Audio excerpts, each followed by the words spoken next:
Buenos días, amigos y amigas de Libertad de Expresión.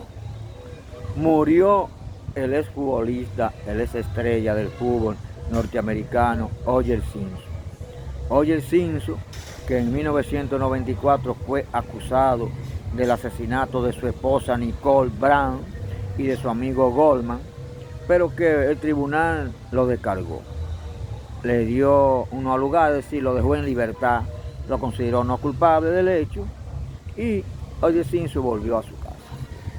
En ese momento, la policía persiguió a O.J. Simpson por las principales avenidas de Los Ángeles, tratando de apresarlo porque era el principal sospechoso del asesinato de su esposa Nicole y de su amigo Goldman. Sin embargo, la principal intención mía de tratar el tema de O.J. Simpson es porque en ese momento a O.J. Simpson se le dio la libertad. No fue condenado, a pesar de que la inmensa mayoría de la gente, y sobre todo los entendidos en derecho y en criminalidad, estaban seguros de que fue él el autor del asesinato de su esposa y de su amigo. Sin embargo, la razón por la que el tribunal no condenó a O.J. Simpson por el asesinato de Nicole, se dijo que fue porque la escena del crimen fue contaminada. Es decir, cuando las autoridades que acudieron, sobre todo la policía, acudió a la escena del crimen, donde asesinaron a Nicole y a su amigo, hicieron cosas que no debieron hacer. Contaminaron las pruebas. Contaminaron las pruebas. Y las pruebas deben ser preservadas intactas. Desde el momento de que las pruebas no son levantadas con el rigor necesario para que puedan ser válidas, hechas a valer sobre todo en una audiencia, en un juicio, en un tribunal, no se deben sencillamente contaminar. Esa es una razón muy fundamental. Aquí en la República Dominicana siempre se le ha dicho a la gente, cuando ocurra un crimen en cualquier lugar, cuando se encuentre con un asesinato, un homicidio cualquiera, no toquen nada, no se pueden contaminar la prueba, no pueden permitirse que luego el caso se dañe en un juicio en los tribunales. Y eso es lo que se dice, pero aún se considera, y no hay duda, nadie tiene duda, de que el asesinato de Nicole y de su amigo Goldman fue cometido por O.J. Simpson, por su esposo, por ese famoso futbolista, que luego de ser futbolista, una estrella del fútbol, se dedicó al cine. Fue actor de cine, trabajó en muchas películas norteamericanas y se hizo mucho más conocido aún. Sin embargo, ahora se informó que no murió, dice ayer, sino antes de ayer, es decir, el miércoles, se nos informó la familia, que perdió la batalla en contra de un cáncer que venía sufriendo, del cáncer que venía sufriendo de hace varios años, y no pudo ganar la batalla de ese cáncer y murió a los 76 años de edad. Lo cierto es que por eso para mí reviste gran importancia tratar el caso de O.J. Simpson, porque, señores, son muchos a veces los crímenes que se cometen en el mundo y que un juez no duda de que esa persona cometió ese crimen, pero no se presentaron las pruebas necesarias que le permita emitir una condena por ese homicidio o ese asesinato. Eso es así. Aquí vemos muchas veces en el país que un juez o varios jueces de un tribunal dicen, en su motivación dicen, no estamos diciendo que es inocente. Lo que estamos diciendo es que no se aportaron las pruebas necesarias que permitan probar precisamente que él es el culpable, que él es el autor de ese hecho, de ese crimen. Y eso fue lo que ocurrió con O.J. Simpson y el asesinato de su esposa Nicole Brown y su amigo Goldman. No hay duda de que O.J. Simpson fue el autor de ese crimen. Él fue quien la asesinó. Pero contaminaron las pruebas. En el tribunal no pudieron probar con pruebas limpias, irrefutables, indestructibles, que él había sido el autor.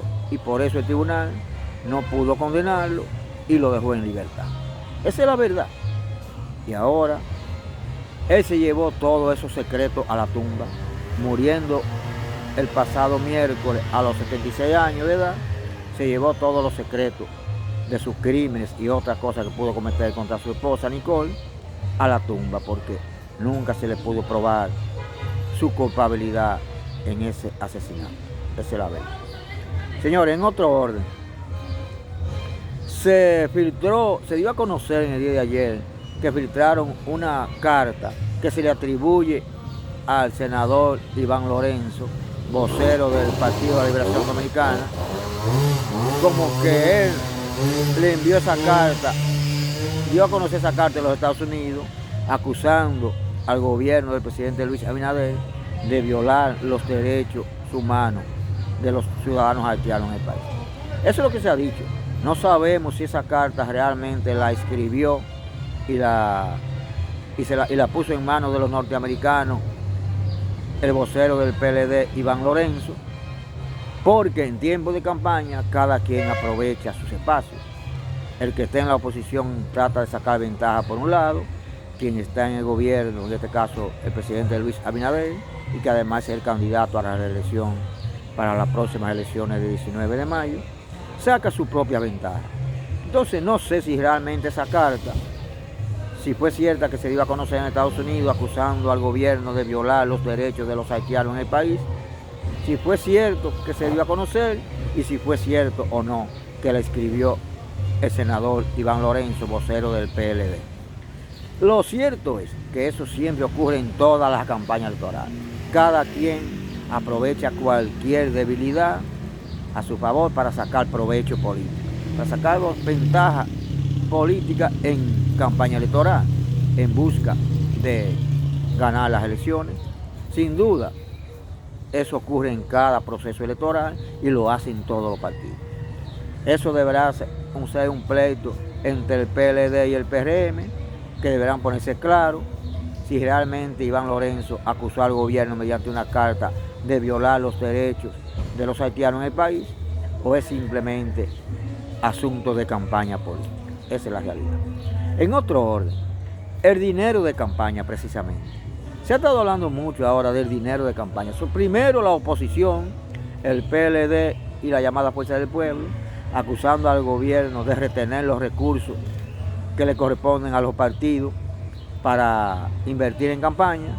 Y por otro lado, mucha gente, entre ellos la iglesia en Santiago, que entienden que la ley se debe modificar porque es demasiado dinero que se le entrega por parte de la Junta Central Electoral a los partidos políticos, sobre todo a los partidos grandes, para invertir en campaña. Y ciertamente hace muchos años que se viene exigiendo por mucha gente de la población e instituciones que es demasiado dinero, son miles y miles de pesos que se le entregan a los partidos políticos en el país para utilizarlo en campaña.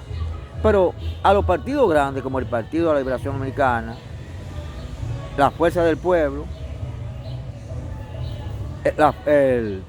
no tanto la Fuerza del Pueblo, porque es la primera vez que vas a acudir a elecciones, pero el PLD, el PRM y anteriormente el PRD cuando era partido grande, le entregaban miles de millones de pesos, que no es verdad que todo ese dinero se invertía en campaña.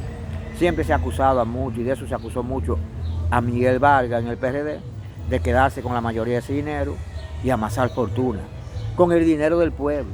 Son miles y miles de millones de pesos que le entrega la Junta Central Electoral a los partidos políticos para campaña. Y ciertamente la mayoría de ese dinero no se sabe a dónde va a parar. Dinero que es de los impuestos del pueblo. Ese dinero no lo hace por ahí la Junta Central Electoral. No lo busca en cerones. Ese dinero es de los impuestos que paga cada dominicano y cada dominicano por todo lo que consume. Sin embargo, miles y miles de millones de pesos de ese dinero del pueblo van a parar a los bolsillos de los principales dirigentes políticos de este país, sobre todo a los partidos grandes, que repito, no se sabe dónde va a parar, porque se sospecha y siempre se ha primado que es una minoría lo que se gasta ese dinero en campaña y que el otro queda a discreción, en poder de los principales dirigentes políticos, de esas agrupaciones, sobre todo de las principales agrupaciones grandes del país. Eso realmente yo estoy también de acuerdo con todos aquellos conglomerados que sostienen que esa ley debe ser modificada y que no es verdad que se le debe entregar tanto dinero, del dinero del pueblo, dinero que el pueblo paga con mucho sacrificio en impuestos, para que los partidos políticos hagan lo que le venga en gana a discreción, sin que el pueblo sepa cuál ha sido la real utilidad que le han dado a ese dinero. Eso realmente es una barbaridad que aquí debe ser cambiada a beneficio de la población, por el bien de la población, porque repito, ese es dinero del pueblo, que lo pagan muchas veces en bocina. La llamada bocina que la tienen todos los gobiernos, que la tenía el gobierno de Hipólito Mejía, de Leonel Fernández, de Danilo Medina como el que más, cientos de periodistas y muchísima gente que está en la televisión que no son periodistas, pero que son pagados por los gobiernos para que hablen a favor de ellos, para que todo sea bendecido, para que todo sea color de rosa, según ellos, aunque el pueblo se lo esté llevando quien lo trajo. Y en este gobierno hay mucha bocina, no sé si más o igual que en el de Danilo, pero hay mucha bocina. Hay un canal ahí llamado el Canal 19, que eso es increíble, debe ser propiedad de, no sé quién es el propietario, debe ser propiedad de un dirigente del PRM, porque el día entero es de programa al servicio de voz. No programa periodístico, de programa de campaña al servicio del PRM y de la candidatura del presidente Luis Abinader. Muchísima gente pagada, muchísimos bocinas, una gran parte que no son periodistas y que dan vergüenza que estén hablando por un medio de comunicación, porque son una lástima. Hay personas ahí analfabetas que diciendo cosas que no deberían ser, que se deberían ser impublicables. Pero en este país, en base al dinero y la politiquería, pasa de todo. Mucha bocina en todos los gobiernos, bocina que también, igual que todo lo demás, es pagado con dinero del pueblo, con dinero de los impuestos, que con mucho sacrificio, con muchas dificultades, paga este pueblo por todo lo que consume. Eso debe ser modificado, eso debe ser cambiado por el bien de la mayoría de nuestra población.